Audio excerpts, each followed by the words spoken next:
नमस्कार, home TV Bharat में स्वागत है। उत्तर प्रदेश के मुख्यमंत्री योगी आदित्यनाथ ने वीडियो कॉन्फ्रेंसिंग के माध्यम से प्रदेश की कानून व्यवस्था और आरक्षी नागरिक पुलिस भर्ती परीक्षा की तैयारियों की व्यापक समीक्षा की। बैठक में मुख्यमंत्री ने विश्व पर्यावरण दिवस के अवसर पर चलाए जा रहे एक पेड़ मां के नाम अभियान को जन आंदोलन का रूप देने पर जोर दिया और मुख्यमंत्री ने कहा है कि इस अभियान के तहत प्रदेश में 5 करोड़ पौधे लगाने का लक्ष्य निर्धारित किया गया है, जिन्होंने पौधों की उपलब्धता, जियो टैगिंग और उनके संरक्षण की प्रभावी व्यवस्था सुनिश्चित करने के निर्देश दिए गए। साथ ही हर ग्राम पंचायत और नगरीय निकाय को सिंगल यूज प्लास्टिक मुक्त बनाने का लक्ष्य भी तय किया गया है। बैठक में आगामी आरक्षी नागरिक पुलिस भर्ती परीक्षा की तैयारियों की भी समीक्षा की गई। यह समीक्षा 8, 9 और 10 जून को 2 पालियों में आयोजित होगी और मुख्यमंत्री ने स्पष्ट कहा है कि परीक्षा की सुनिश्चितता, शुचिता, निष्पक्षता और गोपनीयता के साथ किसी भी प्रकार का समझौता नहीं किया जाएगा। उन्होंने सभी जिलों में सुरक्षा और निगरानी व्यवस्था को मजबूत करने और अभ्यर्थियों की बड़ी संख्या को देखते हुए विशेष यातायात योजना तैयार करने तथा परीक्षा के दौरान आमजन और परीक्षार्थियों को किसी भी प्रकार की असुविधा न होने की निर्देश दिए गए।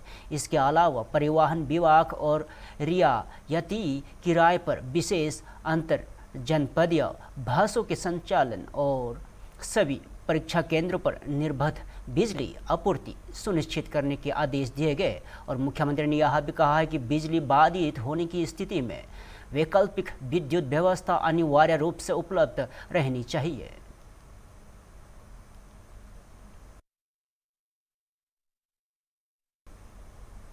प्रधानमंत्री नरेंद्र मोदी के 12 वर्ष में कार्यकाल को लेकर बसपा सांसद संजय जायसवाल ने बड़ा बयान दिया है। दिल्ली में मीडिया से बातचीत के दौरान उन्होंने कहा है कि भारत की जनता का आभार है, जिसने प्रधानमंत्री मोदी पर लगातार विश्वास बनाए रखा है और उन्हें कभी हार नहीं दिया।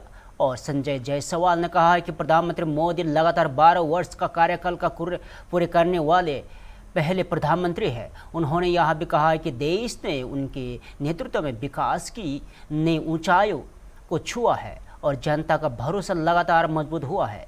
बसपा संसद ने आगे दावा किया है कि आने वाले वर्षों में भी प्रधानमंत्री मोदी के नेतृत्व में देश आगे बढ़ता रहेगा और विकसित भारत के संकल्प को साकार किया जाएगा। उन्होंने विश्वास जताया कि अगले 10 वर्षों में भारत विकसित राष्ट्र बनने के लक्ष्य को हासिल करने की दिशा में तेजी से आगे बढ़ेगा। फिलहाल प्रधानमंत्री मोदी के 12 वर्षों के कार्यकाल को लेकर बसपा नेताओं के बयान राजनीतिक गलियारों के में चर्चा का विषय बने हुए हैं। जवाहरलाल नेहरू के रिकॉर्ड को तोड़ देंगे। भारत की जनता को बहुत बहुत आभार है कि माननीय प्रधानमंत्री जी ने जब से वह सत्ता में आए हैं उन पर विश्वास करके कभी भी उन्हें हारने नहीं दिया, चाहे वह मुख्यमंत्री के रूप में उनका कार्यकाल हो और अब 10 जून को लगातार 12 वर्ष तक प्रधानमंत्री बने रहने के रिकॉर्ड को वो तोड़ रहे हैं। माननीय नेहरू जी जरूर हुए थे, लेकिन वो सिलेक्टेड प्राइम मिनिस्टर थे कंस्टिट्यूएंट असेंबली में, वो अलग असेंबली थी। इंदिरा जी में भी ब्रेक हुआ था, लेकिन बिना ब्रेक के प्रधानमंत्री जी जनता के विश्वास और जनता के में किए गए कार्यों के बदौलत आज सबसे लंबे समय के कार्यकाल लगातार वाले प्रधानमंत्री होने जा रहे हैं। अभी अगले 10 वर्ष भी उनका कार्यकाल रहेगा और देश एक विकसित भारत का जो उनका रोड मैप है उस पर बिल्कुल खरा उतरेगा। दूसरी तरफ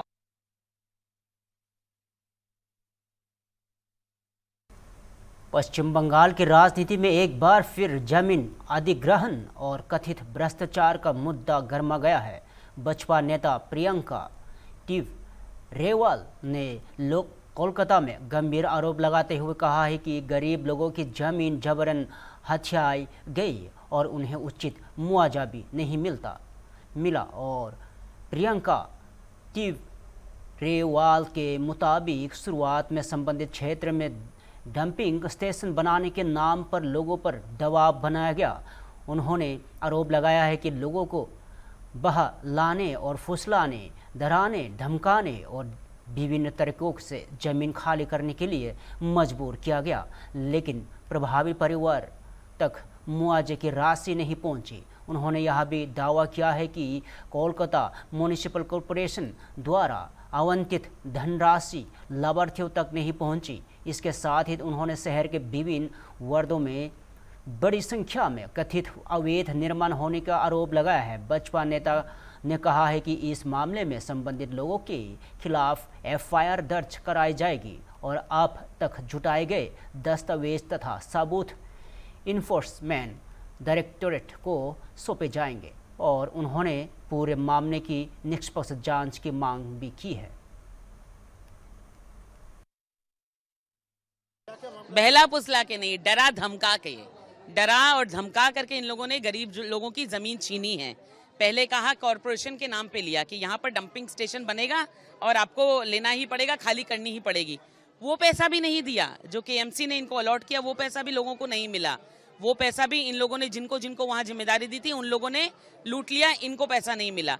अगर 700 लोगों की जमीन थी तो वहाँ पे 800 लोगों को दिखाया गया, 100 लोगों के फर्जी अकाउंट बनाए गए।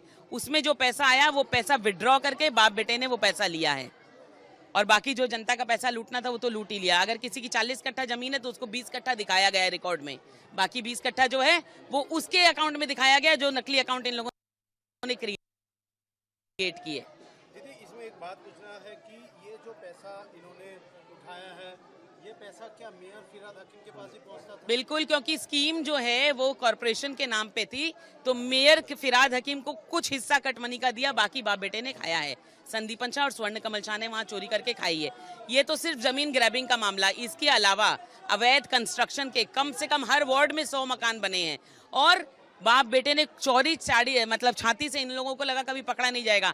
अपने जो कागज पत्तर दस्तावेज जमा किए कॉर्पोरेट इसमें इलेक्शन के समय, उसमें बहुत सारी उन कंपनियों का जिक्र है जिस कंपनियों में इन लोगों ने कंस्ट्रक्शन कंपनियां बनाई और खुद को प्रमोटर भी बताया और बताते हुए वहां पर अवैध पोखर भर के, पॉन्ड्स को भर करके वहां पर इन लोगों ने मकान बना दिए और इलीगल कंस्ट्रक्शन किया। ऐसे बहुत सारे मामले हैं।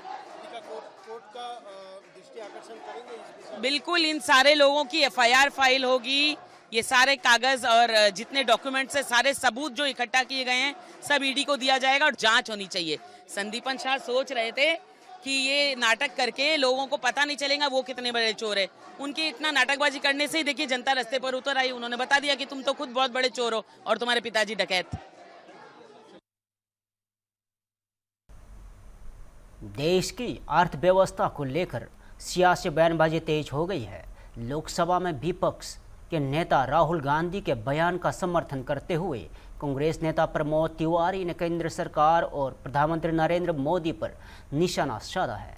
प्रमोद तिवारी ने कहा कि राहुल गांधी ने देश की आर्थिक स्थिति को लेकर जो चिंता जताई है वह वास्तविकता पर आधारित है। उन्होंने दावा किया है कि डॉलर और पेट्रोल की कीमतों में बढ़ोतरी हुई है और पूंजी निवेश प्रभावित हुआ है और अर्थव्यवस्था में गिरावट के संकेत दिखाई दे रहे हैं। और कांग्रेस नेता ने आरोप लगाया है कि सरकार आर्थिक चुनौतियों का प्रभावी समाधान नहीं कर पा रही है और आम लोगों पर इसका असर पड़ रहा है। उन्होंने कहा है कि नेता प्रतिपक्ष राहुल गांधी का यह आकलन सही है कि देश को आर्थिक मोर्चे पर गंभीर चुनौतियों का सामना करना पड़ सकता है। हालांकि केंद्र सरकार लगातार दावा कर रही है कि भारत दुनिया की सबसे तेजी से बढ़ती प्रमुख अर्थव्यवस्थाओं में से शामिल है और विभिन्न आर्थिक संकेत तक सकारात्मक दिशा में आगे बढ़ रहे हैं। इमरजेंसी की जैसे कुछ तो प्रधानमंत्री भी नहीं रहेंगे। मैं सिर्फ एक चीज कहना चाहूंगा, अगर राहुल जी ने जो कहा है क्या वो दिख नहीं रहा? आर्थिक रूप से देश को जिस डॉलर 100 रुपए पहुंच रहा है, पेट्रोल 100 क्रॉस कर चुका है, 40 साल की महंगाई सबसे बड़ी, पूरी तरीके से पूंजी निवेश रुक गया है, चारों तरफ बर्बादी के लक्षण दिखाई दे रहे हैं। मोदी जी अपील कर रहे हैं कि कम खर्ची की जाए, ये अलग बात है कि 5-5 जगहों पे देशों की यात्रा खुद 8,500 के विमान से करते हैं। तो सुधार की कोई गुंजाइश नहीं दिख रही है, गिरावट ही होती जा रही है। तो नेता प्रतिपक्ष ने सही आकलन किया है कि आर्थिक रूप से सुनामी आएगी, देश के लिए गंभीर खतरा है। हम सहयोग करने को तैयार हैं, लेकिन दूसरा आदमी तो मस्त। पटना से बड़ी राजनीतिक प्रतिक्रिया सामने आई है। बसपा नेता सैयद शहनवाज हुसैन ने प्रधानमंत्री नरेंद्र मोदी के 12 वर्षों के कार्यकाल को लेकर उनकी उपलब्धियों की सराहना की है। और शहनवाज हुसैन ने कहा है कि प्रधानमंत्री नरेंद्र मोदी निर्वाचित प्रधानमंत्री के रूप में सबसे लंबे समय तक पद पर रहने का नया रिकॉर्ड बनाने जा रहे हैं। उन्होंने कहा है कि मोदी के नेतृत्व में भारत ने हर क्षेत्र में उल्लेखनीय प्रगति की है और आज देश वैश्विक स्तर पर एक उभरती हुई शक्ति के रूप में अपनी पहचान बना चुका है।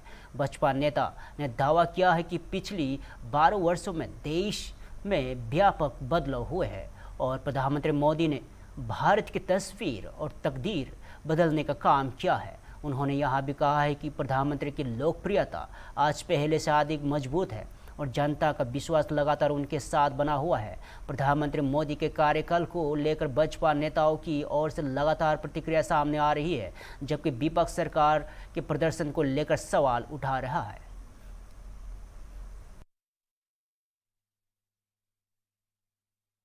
देखिए, प्रधानमंत्री जी ने जवाहरलाल नेहरू का रिकॉर्ड तोड़ दिया है।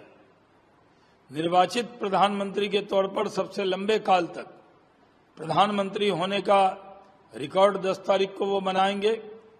भारत माता को एक ऐसा लाल मिला है जो भारत माता का पूरा जो तस्वीर है उसको बदलने का काम किया है। आज भारत हर क्षेत्र में आगे बढ़ा है। भारत आज एक दुनिया की उभरती हुई ताकत बना है। नरेंद्र मोदी जी ने 12 साल के अंदर मूलचूल परिवर्तन किया है, भारत की तकदीर और तस्वीर को बदलने का काम किया है और आज भी उनकी लोकप्रियता सबसे बेहतर है। जब वो प्रधानमंत्री बने थे उससे भी ज्यादा आज लोकप्रिय है। 140 करोड़ लोगों को लगता है कि उनके घर का बेटा आज देश का नेता है जो देश को सही दिशा दे रहा है।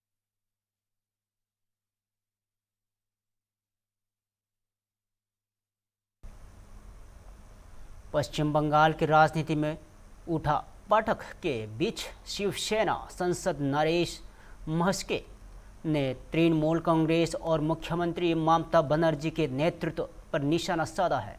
उन्होंने दावा किया है कि पार्टी के भीतर असंतोष बढ़ रहा है और कई नेता नेतृत्व से दूरी बना रहे हैं। और नरेश महस्का ने कहा है कि तृणमूल कांग्रेस केवल एक परिवार तक सीमित होकर रह गई है, जिसके कारण पार्टी के विधायक और सांसद भी नेतृत्व के खिलाफ खड़े हो रहे हैं।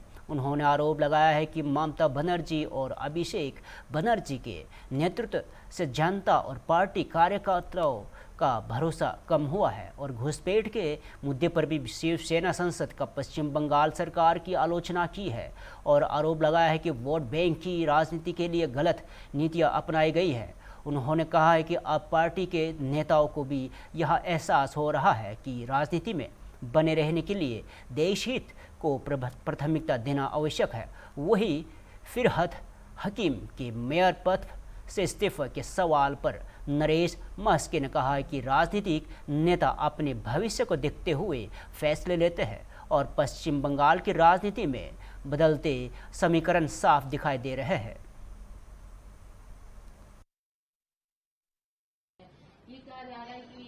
ये भी उठ रहा है कि ये कहीं महाराष्ट्र मॉडल वाली स्थिति तो नहीं हो रही है। क्या कहेंगे इस पूरी स्थिति को लेकर? देखो,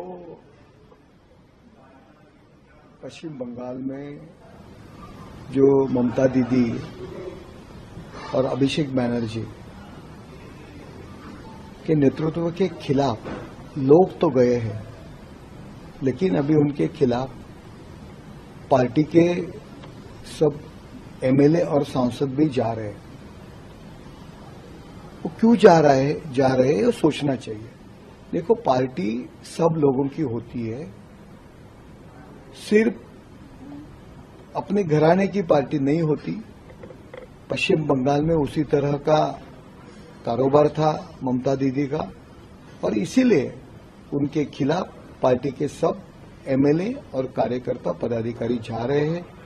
जो उन्होंने काम किया, लोगों को तकलीफ देने का काम किया, घुसपैठियों को सपोर्ट करके भारत के खिलाफ वो काम किया है, हिंदुस्तान के खिलाफ काम किया है, घुसपैठियों के सपोर्ट करके, और अब लोगों में उनके खिलाफ, पार्टी के खिलाफ बहुत नाराजी है, और नाराजी अब मुद्दों से उठ के गुद्दों पे आई है।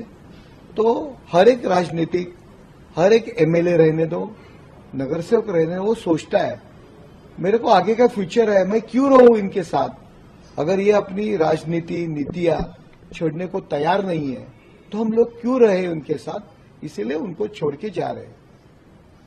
दूसरी तरफ जो फिराद हाकिम जो एकदम राइट हैंड बोला जाता था ममता बनर्जी का, वो भी स्टेप डाउन की बात कर रहे हैं। हालांकि ये कहा गया अगर वो चाहते हैं तो वो रिजाइन कर सकते हैं, इस तरीके की बातें क्या कहेंगे? देखो, वो भी अब जा रहे हैं। देखो, सबको आगे का फ्यूचर है। ममता दीदी को जनाधार बचा नहीं है, उनका रीजन है। देखो, हर एक आदमी को अपने देश के बारे में प्रति एक विश्वास रहता है, देश के बारे में प्यार रहता है। घुसपैठियों को सपोर्ट करके देश के खिलाफ भी एक काम है, सिर्फ वोट बैंक के लिए।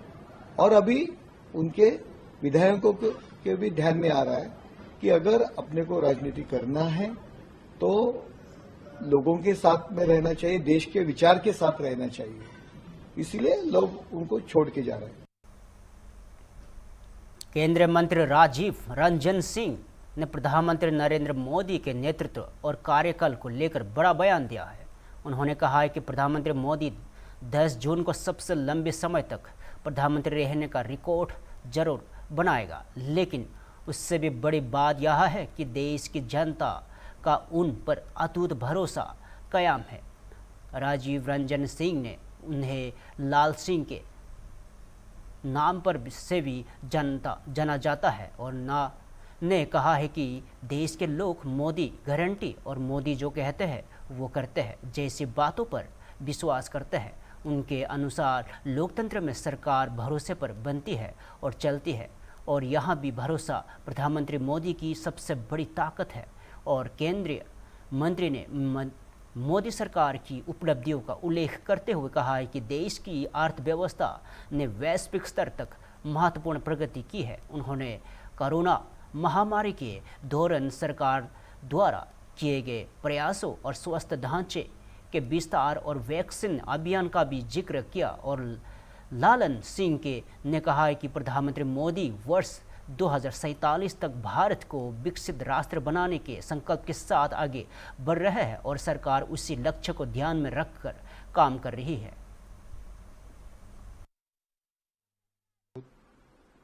छोटा रिकॉर्ड है जिसकी आप बात करें। प्रधानमंत्री नरेंद्र मोदी जी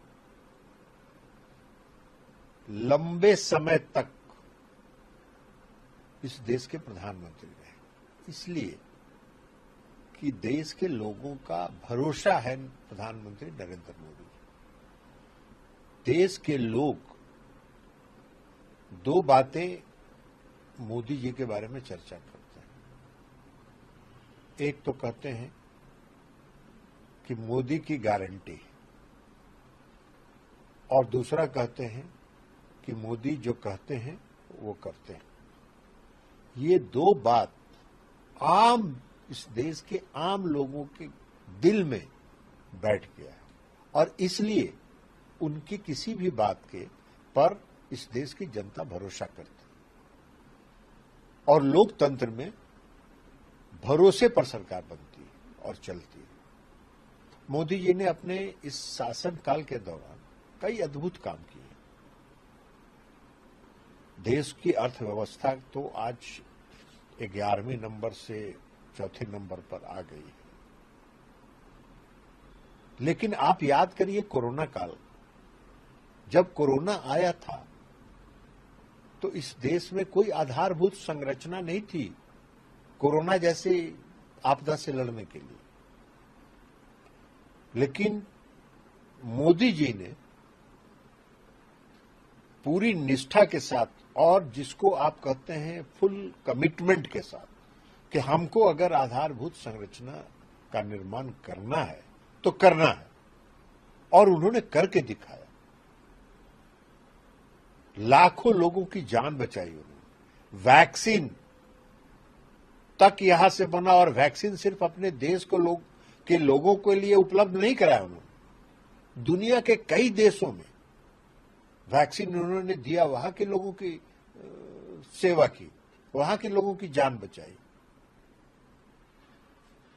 और जो उनका संकल्प है 2047 में विकसित भारत बनाने का, उस सपने को लेके वो चल रहे हैं, और लगातार सुबह से शाम तक वह विकसित भारत कैसे बने, किन किन क्षेत्रों में काम करना है, कहां कहां सुधार की गुंजाइश है, कहां कहां सुधार किया जाना है, कौन कौन से सुधार करना है, ये सारे चीज पर दिन भर वो समय बिताते हैं। बाकी लोगों की तरह वो किताब लेके नहीं घूमते हैं। बहुत लोग संविधान का किताब लेके घूमते रहते हैं, करना धरना कुछ नहीं है। तो मोदी जी का ये है, और मोदी जी ने सबसे लंबे समय तक इस देश के प्रधानमंत्री रहने का रिकॉर्ड उन्होंने कायम किया है, वो इस लायक है। पश्चिम बंगाल की राजनीति में बयानबाजी का दौर जारी है। निष्कासित टीएमसी नेता ऋतव्रत बनर्जी ने पार्टी के वरिष्ठ नेता अभिषेक बनर्जी को लेकर तीखी टिप्पणी की है। उन्होंने दावा किया है कि अभिषेक बनर्जी की पार्टी और जनता के बीच अब कोई प्रभावी भूमिका नहीं रह गई है, और ऋतव्रत बनर्जी ने आरोप लगाया कि हालिया घटनाक्रमों के दौरान अभिषेक बनर्जी जनता के बीच सक्रिय नहीं दिखे, और उन्होंने उनकी सुरक्षा व्यवस्था और राजनीतिक भूमिका को लेकर भी सवाल उठाए। हालांकि ये सभी बयान उनके व्यक्तिगत राजनीतिक आरोप और दावे हैं। वही ममता बनर्जी के बारे में ऋतव्रत बनर्जी ने कहा है कि वे एक वरिष्ठ नेता है और पार्टी में मार्गदर्शक की भूमिका निभाती रहे, और उन्होंने इच्छा जताई है कि ममता बनर्जी भविष्य में भी पार्टी का नेतृत्व और मार्गदर्शन करती रहे। इन बयानों के बाद पश्चिम बंगाल की राजनीति में टीएमसी के अंदरूनी समीकरणों को लेकर चर्चाएं तेज हो गई है। अभिषेक बनर्जी का कोई भूमिका ही नहीं रहेगी, उनका साथ ये हमारा लेजिस्लेटिव पार्टी का कोई संबंध ही नहीं है, उनके साथ आवाम का भी कोई संबंध नहीं है, दूर दूर तक बंगाल का आवाम का कोई संबंध नहीं है। अगर संबंध होता तो 26 दिन छुपे नहीं रहते थे, निकल कर आते थे। जैसे चोरों को पीटा जाता है ऐसा पीटा गया। फिर बोल रहे थे वहां पिकनिक खाने के बाद ये बोला गया कि आवाम है, तो जहां तक सिक्योरिटी का सवाल है आवाम सिक्योरिटी का इंतजाम करेगा। इधर सब समर मुखर्जी जैसे आदमी हैं, अखरुज्जमान है, यहाँ पर जावेद खान है, किसी का भी पायलट नहीं है, सिक्योरिटी भी लिमिटेड है, 1 या 2। हम लोग कोई भी स्टेट गवर्नमेंट से भी सेंट्रल गवर्नमेंट से भी कोई सिक्योरिटी मांगे नहीं है। अभिषेक बनर्जी उस दिन चोरों के जैसा पीटने के बाद बोले थे कि आवाम उनका रक्षा करेगी, तो फिर देखा गया कि सेंट्रल गवर्नमेंट को चिट्ठी दिए हैं उनका सिक्योरिटी बढ़ाने के लिए। तो उनको लेकर हम लोग ये चर्चा नहीं करना चाहते। जहां तक ममता बनर्जी का सवाल है, हम लोग मानते हैं कि Mamata Banerjee is a very tall leader, और हमारा लेजिस्लेटिव पार्टी का उनसे आवेदन रहेगा कि हमारा चीफ एडवाइजर के तहत हम लोगों का मार्गदर्शन करते रहें।